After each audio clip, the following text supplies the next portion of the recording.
हरे कृष्णा सभी को। अपने कार्मिक नंबर्स की सीरीज में आज हम बात करेंगे नंबर 13 की। आपने अभी तक के नंबर 13 के बारे में बहुत सारी चीज़ें कुछ सुनी होंगी कि ये कार्मिक नंबर्स होते हैं, और आपने अक्सर देखा भी होगा नंबर 13 वाले लोग लाइफ में कुछ ज़्यादा प्रॉब्लम्स फेस कर रहे होते हैं। तो सबसे पहले देखते हैं 13 नंबर कार्मिक क्यों है। ठीक है, देखिए हम लोग बहुत इसके पीछे नहीं जाएंगे कि क्या आपने किया होगा जिसकी वजह से ये नंबर मिला, इन सब से हमें क्या लेना देना।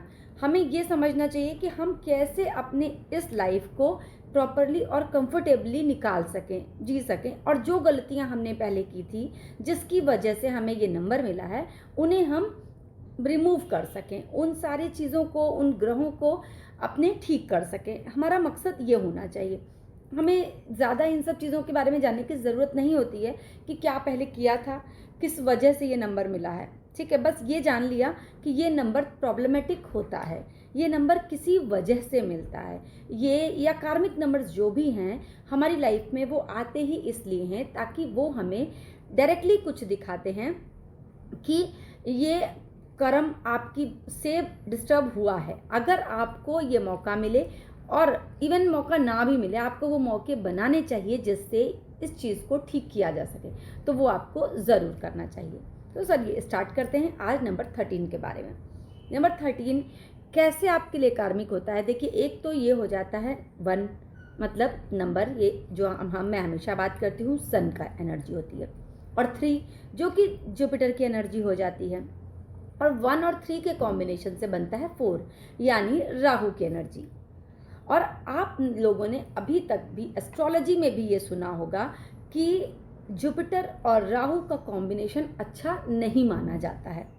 अब यहाँ पर हम समझेंगे कि हमारा सबसे बड़ा कर्मा किससे जुड़ जाता है। वो है सन यानी 1, 3 यानी जुपिटर गुरु, और 4 यानी वो होता है मेलेफिक प्लैनेट राहु। तो अब हमें इस चीज़ का ध्यान रखना है कि 1 यानी बॉसेस के साथ अपने प्रॉब्लम नहीं क्रिएट करनी है। सन जुपिटर यानी 3 नंबर, हमें गुरुओं के साथ, टीचर्स के साथ, अपने एल्डर्स के साथ प्रॉब्लम्स नहीं क्रिएट करनी है।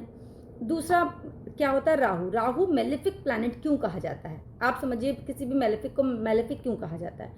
मेलेफिक प्लैनेट राहु इसलिए कहा जाता है क्योंकि वो बहुत जल्दी किसी के लिए या तो नेगेटिव सोचेगा तो सिर्फ नेगेटिव ही सोचेगा, और अगर किसी पर ट्रस्ट करेगा तो ओवर ट्रस्ट करेगा। और समटाइम्स ये लोग बहुत पॉजिटिव हो जाते हैं किसी भी चीज़ को लेके या किसी भी इंसान को लेके। अगर वो इंसान कुछ गलत भी कह रहा होगा पर इनको वो हमेशा सही ही लगेगा। एक तो इनको अपनी लाइफ में ये करना चाहिए कि किसी एक को अपना ऐसा गुरु बनाइए जिसकी आपको हर आज्ञा का पालन करना है, अपने कानों को उसके लिए हमेशा खुला रखना है। और सबसे बड़ी बात ये, समटाइम्स मैं ये भी समझती हूँ कि आजकल के ज़माने में किसी को इतना ट्रस्टवर्दी मिल जाए ये बहुत बड़ी बात होती है। तो इसके लिए आप ये करो कि आप ऑनेस्ट हो, सामने वाला है या नहीं है आप सुन लो, बट किसी के साथ आर्गुमेंट्स, किसी को भला या बुरा, पता नहीं क्यों मैं फंबल कर रही हूँ। किसी को भला बुरा आपको नहीं कहना है, किसी के साथ आर्गुमेंट्स में आपको नहीं फंसना है।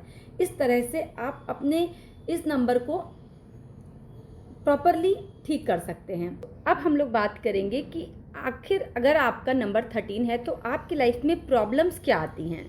देखिए, अगर नंबर 13 है तो सबसे बड़ी बात यह है कि आपकी फैमिली ही नॉर्मल नहीं होगी, आपकी फैमिली में भी कुछ ना कुछ इश्यूज ज़रूर होंगे। या तो पेरेंट्स के बीच कुछ प्रॉब्लम होगी, भाई बहनों में कुछ प्रॉब्लम हो सकती है, इन लॉज की तरफ से कुछ प्रॉब्लम हो सकती है, कुछ ना कुछ आपकी फैमिली में इश्यूज होंगे ही होंगे। आपके ऊपर ज़्यादा रिस्पॉन्सिबिलिटी हो सकती है, या आपके ऊपर बिल्कुल भी रिस्पॉन्सिबिलिटी नहीं हो सकती, आप एकदम ही मतलब खुले होकर घूम रहे हैं अपनी फ्रीडम के साथ, और इधर लड़ाई झगड़ा इन सब चीज़ों में पड़ गए हैं, तो ये भी हो सकता है। और दूसरी बात ये है कि दूसरा ये आएगा, इनकी लाइफ में बार बार रुकावटें बहुत ज़्यादा आएंगी। और क्या प्रॉब्लम आ सकती है, ये आप लोग अपनी स्किल का कहते नहीं कि यूज़ नहीं कर पाते हैं। आपके पास क्वालिटी होती है, आपका माइंड बहुत अच्छा होता है, लेकिन उसका प्रॉपरली यूटिलाइजेशन नहीं हो पाता है। एंगर बहुत ज़्यादा हो जाता है, आपको अपने थॉट ऑफ प्रोसेस को संभालना बहुत मुश्किल हो जाता है, ओवर थिंकिंग बहुत होती है और एंगर कुछ टाइम पर इतना ज़्यादा बुरा हो जाता है कि वो आपके लिए प्रॉब्लमेटिक बनता है। हर जगह रिलेशन मेंटेन करने में आपको प्रॉब्लम आती है। एक टाइम ऐसा आता है कि ये लोग बहुत अकेले हो जाते हैं क्योंकि इनके सबसे झगड़े हो जाते हैं, ना तो रिलेशन मेंटेन कर पाते हैं, ना दोस्ती मेंटेन कर पाते हैं, ना ही कोई प्रोफेशनल रिलेशन ये चला पाते हैं। करियर में, फैमिली इश्यूज़ में, रिलेशनशिप में, मनी, हेल्थ को लेके भी ये प्रॉब्लम फेस करते हैं जब एक एज के बाद। तो मैं नंबर 13 वालों को कहूँगी, आप लोगों को लाइफ में ज़रूर सोच समझ के चीज़ें चलनी चाहिए। जब अब बात करते हैं आप लोगों के लिए सॉल्यूशन की, सॉल्यूशन आपके लिए सबसे बड़ी बात तो ये है कि आपको ओवर थिंकिंग से बचना चाहिए। और ओवर थिंकिंग और एंगर, इन दो चीज़ों को कंट्रोल करना आपके लिए बहुत ज़्यादा ज़रूरी हो जाता है।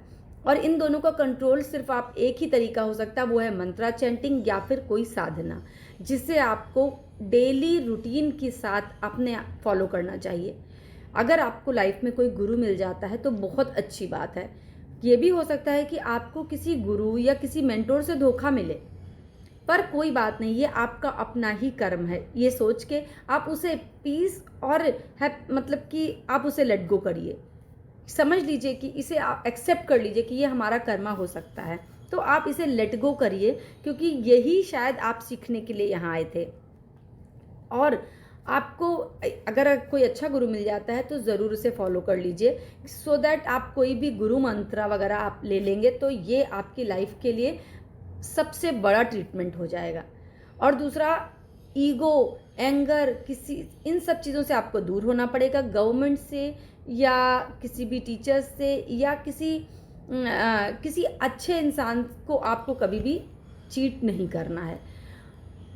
और विचारों को अपने ध्यान दीजिए कि किस टाइप के आप थॉट्स ला रहे हैं। पेरेंट्स की रिस्पेक्ट कीजिए, पेरेंट्स आपके लिए बहुत इंपॉर्टेंट हो सकते हैं कि माइट भी आपकी फैमिली में कुछ डिस्टर्बेंस हो, माइट भी कुछ भी हो, पर फिर भी आप हर एक चीज़ को पीस, जब सबसे बड़ी बात ये ना, जब आप किसी साधना की या किसी भी मंत्रा चैंटिंग की आप प्रैक्टिस करोगे, आपके माइंड का प्रोसेस बहुत अच्छा हो जाएगा और वही सिर्फ आपको आराम दे सकता है आपकी लाइफ में। तो सबसे बड़े एक ही आपके लिए रेमेडी हो सकती है कि या तो आप डेली किसी न किसी मंदिर के दर्शन कीजिए, किसी एक डेटी को ही सिर्फ अपना गुरु बना लीजिए, किसी एक डेटी के ऊपर फुल्ली तरह से अपने आप को सरेंडर कर दीजिए, रोज़ डेली उसके दर्शन कीजिए, उसकी साधना कीजिए, उसके मंत्रा की चैंटिंग कीजिए, क्योंकि स्पिरिचुअलिटी ही एक ऐसा रास्ता है जो आपको रास्ता दिखा सकता है।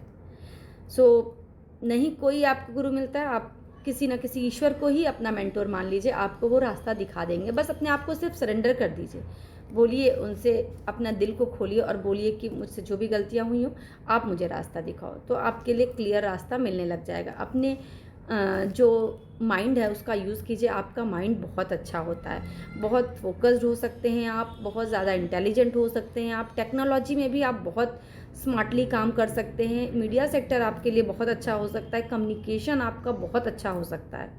बट आप अपनी इन स्किल्स को यूज़ कीजिए, क्योंकि बहुत बार मैंने ऐसा देखा है कि आप लोगों की स्किल का यूज़ नहीं हो पाता है। और जिसका भी सपोर्ट सिस्टम आप बन सकें वो ज़रूर बनिए, क्योंकि आप जिसके साथ भी जुड़ेंगे, चाहे एक बहुत अच्छा लीडर आप बन सकते हैं, क्योंकि आपके अंदर वो जो कहते हैं नहीं, लोगों का पेन समझने की एक कला होती है आपकी। आप किसी के तकलीफ़ को फील कर सकते हैं, समझ सकते हैं, आपका इंट्यूशन बहुत अच्छा हो सकता है। सो प्लीज़ अपने क्वालिटीज़ को ऑब्ज़र्व कीजिए, अपने आप को ऑब्ज़र्व कीजिए, अपने आप को बस जगह जगह पर इंट्रोस्पेक्शन कीजिए, आपको लाइफ में रास्ता मिलने लगेगा। इसके अलावा अगर आपको कोई भी आइडिया चाहिए या कोई भी एडवाइस चाहिए तो आप मुझे कमेंट बॉक्स में आकर मैसेज कीजिए, मैं जितना भी हो सकेगा आप लोगों की हेल्प करने के लिए रेडी हूँ।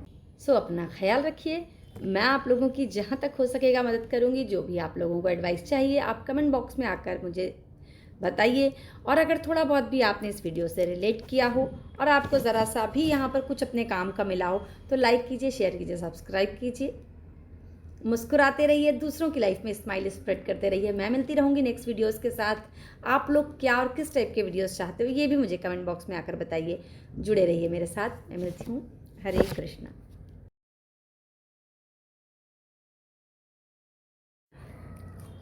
मेरे थोड़ा बहुत घर की भी बना ऐसे। घर क्यों लेना है?